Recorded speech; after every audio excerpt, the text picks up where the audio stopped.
Sobat Pendidikan, apa kabar semuanya? Jadi selamat datang di Suara Pendidikan Media Sebelah Podcast, di mana tempat kita ngobrol bareng soal dunia pendidikan dan dari sudut pandang yang berbeda-beda, lebih manusiawi dan pastinya lebih dekat di hati. Nah, di sini saya Desi Rusmidayanti akan menemani kalian di episode kali ini dengan satu tema yang penting banget dan makin sering kita dengar bersama-sama, tetapi kita masih belum memahaminya, yaitu pendidikan inklusif dan ramah anak. Yaps, ini bukan cuma soal anak-anak belajar di sekolah, tetapi juga bagaimana kita sebagai masyarakat bisa berperan dalam menciptakan ruang belajar yang terbuka untuk kita semua. Dan hari ini kita kedatangan tamu spesial, beda dari biasanya, yaitu seorang mahasiswa yang aktif di bidangnya. Oke, nah yuk langsung kita sapa aja. Halo Kak Sela. Nah, boleh dong kenalan dulu sama Sobat Pendidikan. Halo Kak Desi, halo juga Sobat Pendidikan semuanya. Perkenalkan, nama aku Stella Octaviani. Sekarang aku berkuliah di semester 6, jurusan Pendidikan Guru Madrasah Ibtidaiyah. Nah, selain kuliah, aku juga aktif di organisasi. Seneng banget sih diajak ngobrol hari ini karena topik pembahasan kita tuh pendidikan inklusif dan ramah anak. Nah, ini tuh bener-bener deket sama kegiatan aku banget loh. Wah, keren banget nih Kak. Nah Kak, kamu kan tadi sudah sebut soal pendidikan inklusif dan ramah anak. Tapi boleh dong jelasin dari sudut pandang mahasiswa nih, apa sih maksud dari pendidikan inklusif dan kenapa juga harus ramah anak? Iya, jadi kalau aku boleh jelasin ya Kak, pendidikan inklusif itu artinya semua anak tanpa melihat kondisi mereka, latar belakang mereka, atau bahkan apapun perbedaannya punya kesempatan yang sama buat belajar.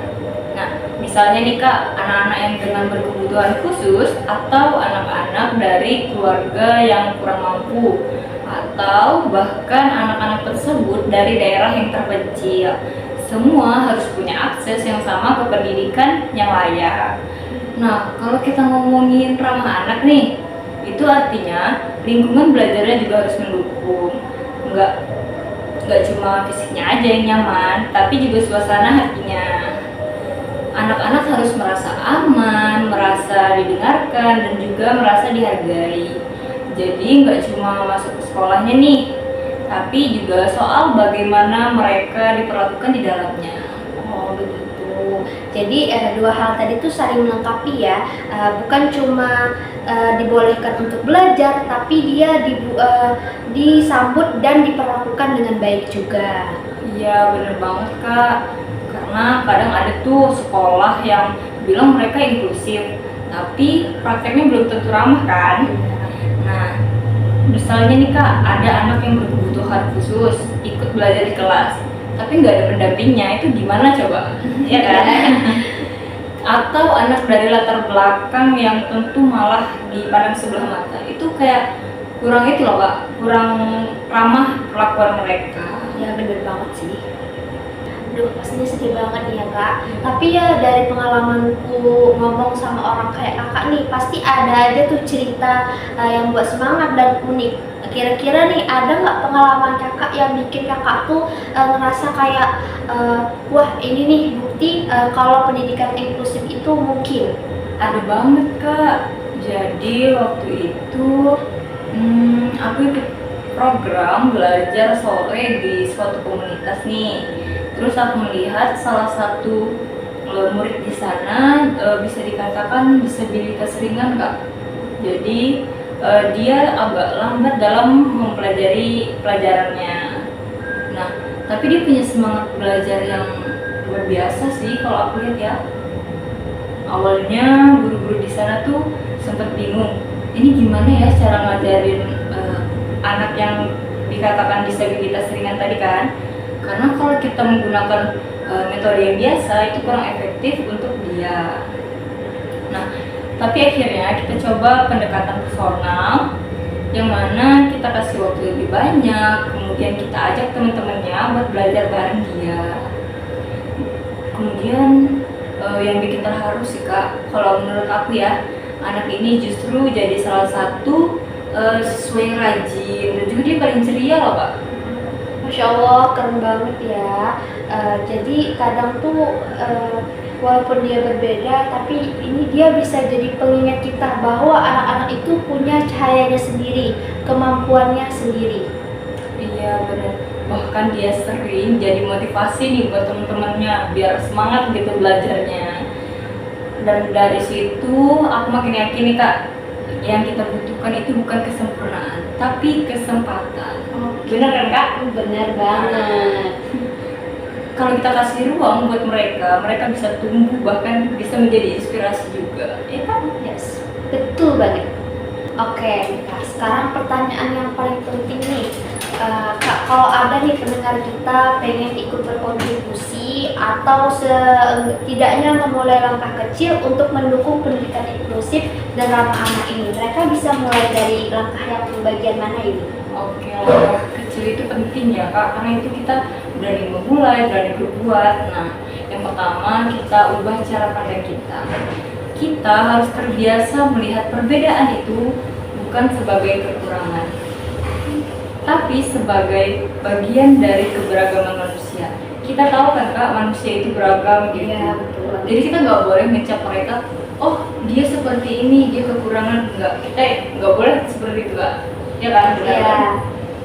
Kemudian yang kedua nih, kalau teman-teman masih mahasiswa, seperti aku nih, kalian bisa ikut menjadi relawan ataupun sekedar ikut kampanye pendidikan gitu. Atau teman-teman udah jadi guru, nah kalian bisa belajar dari sumber-sumber yang ada nih. Banyak kok webinar ataupun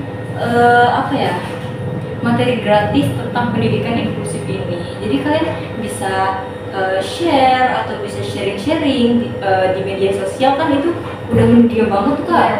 Iya banget sih. Dan kalian juga buat masyarakat umum, kalian bisa mulai langkah kecilnya, mulai dari rumah. Kalian coba ajak anak-anak kalian ngobrol soal pentingnya menghargai teman yang berbeda. Nah, itu terlihat sederhana sih, tapi dampaknya besar banget buat masa depan kita nantinya. Oh ya, setuju banget sih. Kadang langkah kecil yang dari awal tuh bisa jadi perubahan yang sangat besar untuk nantinya. Iya bener tuh Kak. Oke sobat pendidikan, hari ini kita udah ngobrol banyak banget nih soal pendidikan inklusif dan ramah anak. Ngobrol bareng Kak Sela tadi benar-benar ngingetin kita bahwa pendidikan itu bukan cuma soal seragam atau nilai ujian atau yang lainnya, tapi soal bagaimana kita menciptakan ruangan yang adil, terbuka, nyaman, dan penuh kasih sayang untuk semua anak. Terima kasih banget ya Kak udah berbagi cerita ke kita. Terima kasih juga ya Kak, semoga makin banyak anak muda yang peduli dan mau bergerak bareng kita. Karena kan perubahan itu dimulai dari yang muda dan juga banyak yang harusnya peduli gitu Kak. Ya, amin. Dan untuk kalian semua yang mendengarkan podcast ini, yuk kita mulai dari cara yang sederhana. Dari cara kita bicara kepada anak-anak dan bagaimana cara kita merespon perbedaan dan dari keberanian kita untuk ikut serta mewujudkan sistem pendidikan yang lebih manusiawi. Oke, saya akhiri. Saya Desi Rusmirayanti dan narasumber kita Sela Oktaviani. Kami pamit undur diri dulu. Tetap semangat, tetap peduli, dan ingat, setiap anak berhak untuk belajar, tumbuh, dan merasa diterima. Sampai jumpa di episode berikutnya. Assalamualaikum warahmatullahi wabarakatuh.